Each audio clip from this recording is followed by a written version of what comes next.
Imagine que você é a mãe de um garotinho de apenas 4 anos e em um dia, nas compras de Natal, no meio de um mercado muito movimentado, durante um descuido de apenas alguns segundos, você perde o seu filho no meio da multidão. Em 4 minutos, a sua vida muda para sempre. Esse é o drama que a protagonista de Pequenos Segredos vai passar.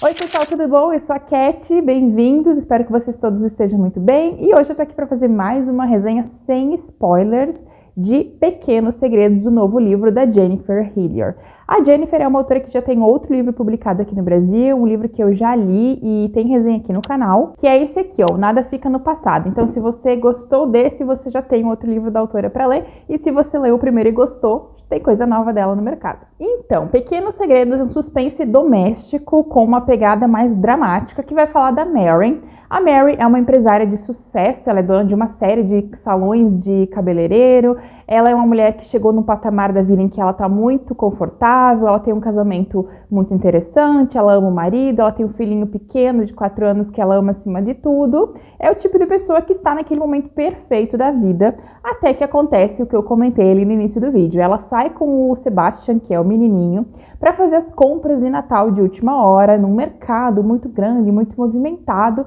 Enquanto ela tá ali, ela se distrai uma hora, né? Vai responder uma mensagem ali no telefone e de repente o Sebastian desaparece. Obviamente, começa uma busca desenfreada pela criança, se olha, chama segurança, chama a polícia e se verifica a câmera de segurança e começa a se entrevistar todo mundo, mas ninguém viu o menino. De uma hora para outra, a criança desaparece da face da terra. Eles acabam puxando as câmeras de segurança e descobrem que um homem vestido de Papai Noel levou o Sebastian. Vocês imaginam como fica a cabeça dessa mulher. O FBI vai entrar na jogada, vai começar a investigação, mas a gente vai descobrir que depois de um tempo, né, as pistas elas acabam dando em beco sem saída e o filho dela é dado como uma criança desaparecida. Uma investigação continua em aberto. Nós vamos encontrar a Mary um ano depois, um pouco mais de um ano depois, e a gente descobre que o Sebastian não foi encontrado, ele não voltou para casa e ela é uma mulher vivendo à beira do precipício. É exatamente assim que dá para imaginar a vida dela.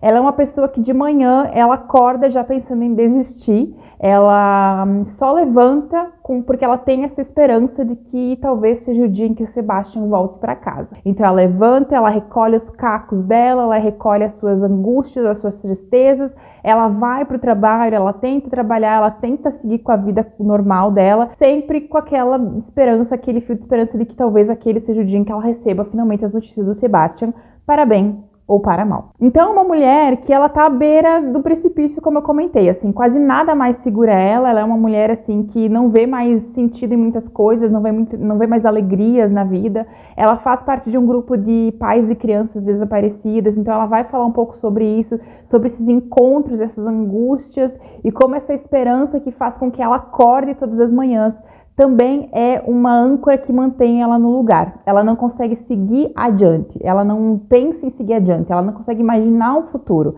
A esperança mantém ela sempre no mesmo lugar. Então, vocês já imaginaram que o começo desse livro é realmente bem angustiante, tem esse drama do desaparecimento de Sebastian, essa luta da Mary para continuar a vida dela, então tem umas cenas realmente que são bem tristes, tem uma pegada mais melancólica, mas tudo isso vai dar uma virada geral, porque a Mary, ela sem o marido saber, o Derek, ela contrata uma detetive particular para continuar a investigação além do que o FBI fez. A Mary não contou para o Derek que ela contratou esse detetive porque ela e o marido estão afastados emocionalmente depois do desaparecimento do Sebastian.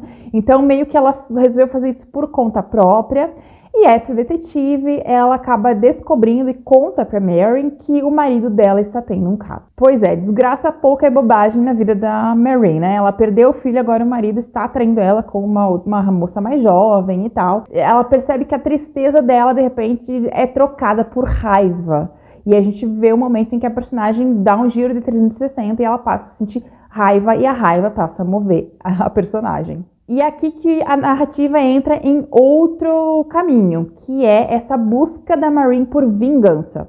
porque ela coloca na cabeça dela que essa amante, que é uma mulher chamada Mackenzie, ela tá tentando destruir o resto de vida normal que ela tinha. Ela já perdeu o filho, ela não quer perder o marido, ela quer manter o marido dela. Então ela vai começar a elaborar ali um plano de vingança em cima dessa amante, e aí as coisas vão ficar bem complicadas. A gente vai ter outros pontos de vista sendo apresentados aqui na história, e um deles é da Mackenzie, é da amante. A gente vai ter o ponto de vista dela e por que ela tá com o Derek, quais são as intenções dela, se ela sabe ou não que ele é casado, se ela sabe ou não que ele perdeu o filho, né, que o filho desapareceu, enfim.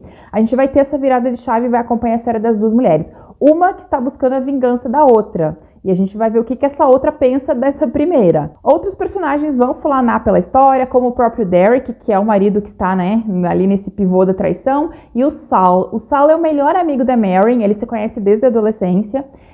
E eles têm um relacionamento muito próximo, eles são melhores amigos, e o Saul é um desses personagens que ele vai flutuando durante toda a narrativa e entrando em todas as histórias. Esse livro aqui, ele é um pouquinho diferente do primeiro livro da autora. O primeiro livro dela, ele é mais focado no suspense mesmo, no thriller psicológico, mentiras e segredos e tal. Esse livro aqui, ele é mais pesado para o drama, na minha opinião. Ele tem essa pegada do suspense mais dramático, você acompanha todo esse drama do desaparecimento, o pós, como é que essas pessoas lidam com o desaparecimento de uma criança, as suas tristezas, as suas angústias e tal. E depois você tem essa parte da vingança que a Marin começa a tramar para cima da amante. E ele é, na minha opinião, um livro em que a autora trabalha muito a questão das decisões. E como é que pequenas decisões, ou pequenos erros, ou coisas de última hora que alguém decide, acabam tendo consequências muito grandes e desastrosas lá na frente. É realmente sobre pequenos segredos que esses personagens, eles têm e que acabam se avolumando ao longo da narrativa e terminam em tragédias. Absolutamente ninguém nesse livro é bonzinho, moral, bons costumes, tá? Todo mundo aqui vai cometer erros. Essa foi uma coisa que eu percebi enquanto eu ia lendo, que não tinha absolutamente ninguém aqui que você salvaria dizendo assim, não, esse aqui é meu personagem perfeito, eu torço por ele do início ao fim. Não acontece aqui. Nem a Marin, que é a protagonista, a mãe que perdeu o filho, ela vai tomar ali uma decisão na hora da vingança, né, em relação à amante, que é uma decisão chocante, que é uma decisão totalmente errada, que é uma decisão que pode ter consequências horríveis para a vida dela e para a vida do marido dela, mas ela toma mesmo assim. Então é um livro que ele mostra exatamente como as pessoas, às vezes no momento de dor e raiva e descontrole, elas tomam atitudes que vão virar coisas gigantescas. Ele é um livro curto, ele é um livro muito fluido, ele tem 280 páginas. Eu lembro que eu estava meio que numa ressaca literária quando eu comecei, e o livro conseguiu me tirar desse momento meio paradão que eu tava na leitura. Então é um livro que ele flui bastante, exatamente como o primeiro livro da autora. A minha única ressalva em relação a essa história foi com a decisão da autora sobre os finais dos personagens, que eu entendi porque ela fez, mas eu queria mais, assim. Ela meio que, eu acho que as punições para todos os envolvidos em todas as etapas da história, elas não foram muito coerentes. Eu acho que algumas pessoas mereciam ser um pouco mais punidas pelo que elas fizeram. Em especial, vou deixar aqui, eu não vou contar para vocês qual foi ou não a punição, mas eu acho que o Derek, que é o marido da Marin, ele é um cara que devia ter recebido mais punição ou ter arcado com maior peso sobre as suas decisões ao longo da história. Eu acho que o marido da Marin é um desses personagens que ele flana como o homem que está sofrendo pela perda do filho, e aí ele vai se refugiar num amante, e aí ele pede perdão, e ele pede desculpa, porque ele vai melhorar, porque ele vai ser outra pessoa, porque ele vai, enfim. Enfim, ele tem esse papinho dele e tal, e aí no final eu acho que ele é um pivô da segunda parte do livro, né? Ele é o pivô que faz com que as coisas mudem de direção, e ele não recebe a consequência que eu acho que ele deveria ter merecido ao final da história. Eu acho que ele sai até bem demais de tudo o que aconteceu. Então eu fiquei um pouquinho assim decepcionada com o final, né? Esse final do Derek. Eu acho que ele devia ter, como eu falei, sido mais punido pelas suas escolhas e pelas suas atitudes em relação ao livro. Mas também eu entendi que a autora quis mostrar que às vezes a vida é isso mesmo. Às vezes não é o final que nós, leitores, queremos que vai acontecer, mas o final que o personagem quer que aconteça, que a Marin quer que aconteça. O final desse livro, em grande parte, ele é escolhas da Marin. Ela escolhe o destino daquelas pessoas. Ela que põe o dedo e acaba decidindo o que vai acontecer com cada um. E é uma escolha dela. Então aí eu fiz uma reflexão realmente, que não é talvez uma escolha da autora, é uma escolha da personagem. da Marin. Eu não gostei, eu gostaria que tivesse sido mais vingança, assim, uma coisa mais sangrenta, mais sanguinolenta, mas a Marin, ela escolheu assim, ó, você vai, né, você vai aqui, né, ela fez ali os seus, até porque a Marin estava pensando em si mesma. E aí entra aquilo que eu comentei lá no início do vídeo pra vocês. Nenhum personagem desse livro é 100% bom, nem a própria Marin. A Marin também é um personagem egoísta, ela é um personagem em alguns momentos que ela pensa mais na aparência de civilidade do que na civilidade por si só. Enfim, fiquem com essas e leiam o livro, depois venham me contar o que vocês acharam do final dele. Lembrando que eu vou deixar o link para o livro aqui no box de descrição para vocês. Lembre-se de se inscrever aqui no canal, deixar um comentário. Eu fico muito feliz quando vocês deixam um comentário, quando vocês se inscrevem, quando vocês curtem o vídeo, me faz assim, ó, tremendamente bem. E é isso, beijão e a gente se vê no próximo vídeo.